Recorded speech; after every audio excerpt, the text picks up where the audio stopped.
Hey patrons, and happy Wintermas. It is the very end of January here. I hope that you guys are staying warm. I hope you get to play some games over the Wintermas holiday. You guys have thrown a bunch of questions my way this month. I want to try and actually get to all of them, so let's dive right in. Okay, so first up, Adam Steele writes, your stance on the ever-increasing dumpster fire that Bethesda is working towards has been made pretty clear. They're screwing up left and right. Do you think that they can remedy their relationship with the masses? And if so, how do you think that they do that? So, yeah, of course I think that they can remedy. I don't think that they've, I mean, everybody screws up. I don't think Bethesda's done anything that's hit like a point of no return for them. Moreover, I think that we, fans of Bethesda, fans of Fallout, etc., want to forgive them. We want to see them turn this around. I think that they made a miscalculation with Fallout 76. Not necessarily like the concept of it, because I think the concept of it sounds, intriguing. But if I'm going to be honest, I think that the, perhaps a better approach would to have been to develop a brand new Fallout, campaign that I think most people want, and then also to add on their online mode to be able to kind of kill two birds with one stone. Because I mean, even as it stands now, it kind of looks like Fallout 76 is pretty much just a lot of existing assets. It doesn't look like a next-gen game. It looks like Fallout 4, for instance, graphics-wise. So I think what they could have done is to kind of do both. Is release the game, create a new Fallout with some story, and then also have this other aspect of it that's sort of like this online mode that they envision, and then they could do microtransactions there and have some recurring income that way. But again, I just think that they launched the game in such a weird state. Too many things broken. They fixed, and now they're fixing one thing, like they fixed the bobby pin weight thing, and then like they fix something else, and now the bobby pins weigh 1,000,000 pounds again. It's just been one thing after another. But I certainly think that whatever they come out with next, whether it's a new Elder Scrolls or a new Fallout or whatnot, they're going to have to be really careful to make sure that it's ready to go, that it launches almost pristine, and that it's, I think that the best thing that they could do would probably be to go back to, a single player adventure. But personally, I haven't hit the point where just because I don't want to play Fallout 76, and I think that them offering a $300 leather jacket after all of the other fiascos is a ridiculous PR move. Doesn't mean that I won't still give them a chance with their next game. Okay, Sarah Quell wants to know how/why did you come up with Wintermas? This is something I've touched on before, but I can go over it again real quick. Because in fact, in a way, you can even sort of see the evolution of Wintermas in the comics. When it first started, it was really just a silly idea from Ethan, intended to be like a contained storyline. However, the following year, I kind of thought to myself, like, oh, like, what if he revisited this? What if he decides, like, okay, it was this, like, fever dream thing that I came up with, but what if I actually tried to turn it into something? And it kind of just snowballed from there. Like, I started adding, like, these concepts to it. People started, the community started kind of, like, getting on board with it, celebrating. They'd send me, like, cakes that they made, and decorations, photos of like the parties they were having, and that kind of informed my idea of what Wintermas could be. And then so it kind of just grew organically, because certainly, I never sat down with the intention of saying, like, let's make a holiday. It just kind of spiraled out of this initial, or organically out of that initial concept. Okay, Troy asks a question that I read. He commented on it 4 weeks ago, and I've kind of been like thinking about it for the past 4 weeks because it's a good question. So Troy asks, he says it's a bit early for serious consideration, obviously, but what would your thoughts be on CAD becoming a father-son venture if one of my little ones were so inclined to follow in his father's footsteps? So, I mean, you're right, but it is because they're 5 and 2 years old. So, but the thought of it does kind of blow my mind. I mean, it's so far away that I haven't given it any serious thought. Look, my philosophy with the kids is, like, I want them to find what they're passionate about. I want them to be, like, I'm not trying to push either of them to be an artist just because I'm an artist. If they suck at art, that's fine. If they want to be into sports, whatever. I want them to be able to gravitate towards what gives them joy and not feel like, I'm trying to push anybody into a family business or anything of that sort. However, with that said, if one or both of them decided that they were really passionate about art, and that sort of thing, when the time came, I would probably absolutely love involving them in that way, and sort of, having that be sort of a thing that we do together. And then, but again, I want them to feel like they can do their own thing. And like, I'm not under the expectation that I'm going to retire and my children are going to take over Control Alt Delete and continue it. If they want to, that's fine. I'm not going to tell them that they can't. But it's definitely an interesting thing to think about, but it is something that's like way too early to think about too, as you mentioned. All right, Keenan asks a good question as well. He says, do you ever get surprised and laugh out loud at the work you've done, either story-wise or art-wise or whatever? Do you ever get so focused, I'm just going to paraphrase here, like, do you ever get so focused that, once you step back, it kind of catches you off guard? And yeah, it does happen. The thing is, like, so when I write a comic, when I'm kind of trying to brainstorm a comic strip and I'm writing, I'm going over and over it again. And it's kind of like, if I come up with an idea and it makes me smile or even makes me giggle, then I'm usually like, okay, that's it. That's the idea. Let me, figure that out. But then over the course of like kind of fleshing that out, of writing the strip and finding out the exact, combination of words, because you want to convey as much information in as little text as possible. What I end up doing is I like repeat the script over and over again in my head. And then through the course of drawing the comic, I'm still like repeating it over and over and over again in my head. So by the time I'm done with it, like I've basically told myself the joke so many times that it's not funny to me anymore.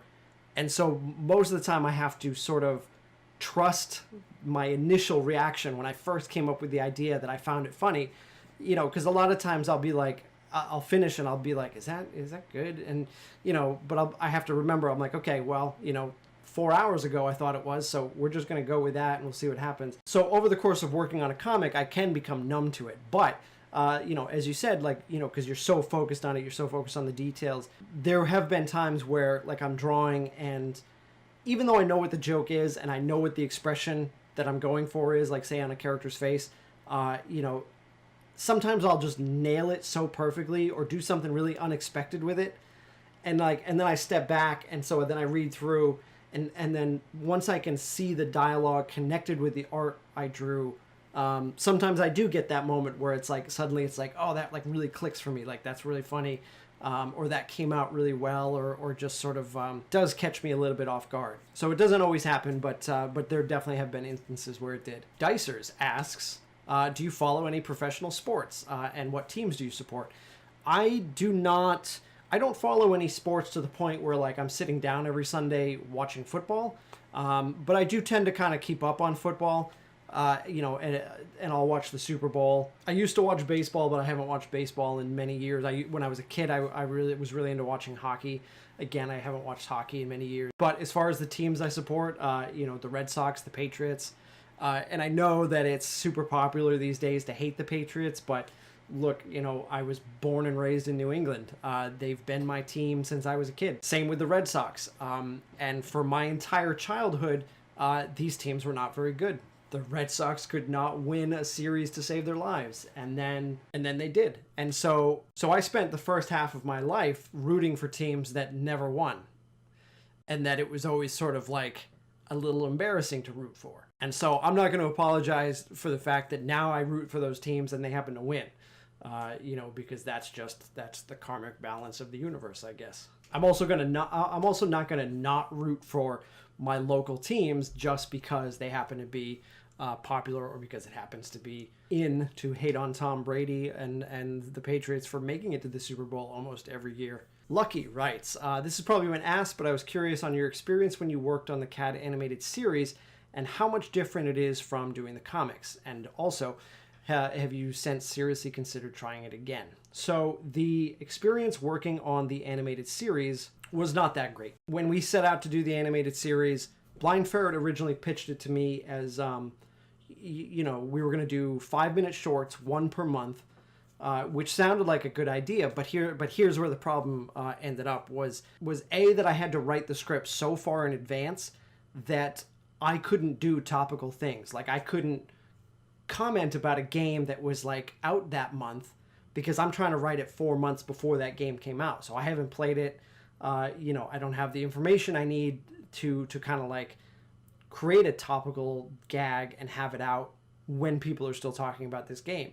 But likewise, 5 minutes every month, it was too short to too short a period of time to get into like telling an actual story. And telling an actual story, like for instance, a half an hour sitcom would take literally all year, doing it in 5-minute chunks. So that didn't really work out either. So the animated series ended up being like this weird in-between sort of thing. And the second problem is that once we started producing them, once we handed them off to the animation studio and they started doing it, and Ryan Somer from Blind Ferret was functioning as the director, so he was the one interfacing with the animation studio, but they would spend the entire month animating the episode, and then by the time we started seeing by the time they started sending me like finished scenes to look at and stuff, if I had changes, if I was like, oh, that doesn't look right, or like you drew that wrong, or this or that, there was no time to change it, like because we had used up that entire month and they had to get started working on the next one. So we were always constantly under this like really crunchy deadline, bumping right up against the 30-day limit where we had to like release the episode and let the animation studio start working on the next one, which means that I felt like I had no control over it. I couldn't say like, oh, I don't like this, or that's not, you need to do this differently, because I didn't have the opportunity to actually be over the animator's shoulders as they were drawing, because I think like the first studio they hired was in New York, and I think the second studio they hired was in Canada.